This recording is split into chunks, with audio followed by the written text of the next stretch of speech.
అమ్మా, కాల్ చేసినప్పుడల్లా ఇంకేంటి ఇంకేంటి అని అడుగుతావు కదా. మసుకుతుంటే ఎప్పుడెప్పుడు ఫోన్ పెట్టేద్దామా అని చూస్తావు అని అనుకుంటావు కదా.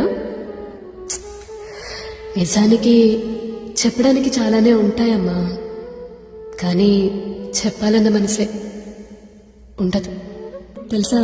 నీ ఫోన్ రింగ్ వినగానే అమ్మా అమ్మా తెలుసా ఈరోజు ఏమైందో అని అన్నీ చెప్పేయాలనిపిస్తుంది.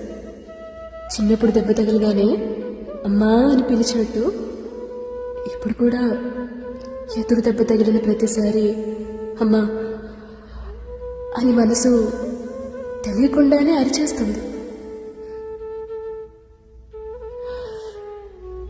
స్కూల్ బ్యాగ్ బరువయ్యి గాయమైన భుజాన్ని చూపించినంత చదవగా బాధ్యతల బరువై గాయపడుతున్న మనసుని చూపించలేకపోతున్నా. ఏం చేస్తాం, కన్నీళ్లు దర్జాగా బయటపెట్టే వయసు కాకపోయింది. కష్టాన్ని మౌనం బద్దలుగొట్టి చెప్పే మనసు లేకపోయింది. ఎప్పుడైనా చెప్పుకోవాలి అనిపించినా అప్పుడప్పుడు చూసే నవ్వు కూడా మాయమైపోతుందేమో అని భయం. అబద్ధం కాదమ్మా, కావాలంటే అమ్మ మీద ఒట్టు, నిజంగానే చాలా చెప్పాలనిపిస్తుంది. కానీ నువ్వు నన్ను మోసుకుంటూ తిరిగే వయసు నుండి నేను నిన్ను చూసుకుంటూ ఎదగాల్సిన వయసు వచ్చింది. ఎలా చెప్పు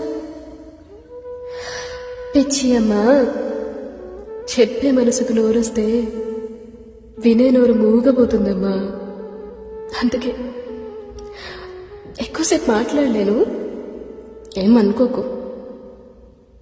సారీ. ఎట్లు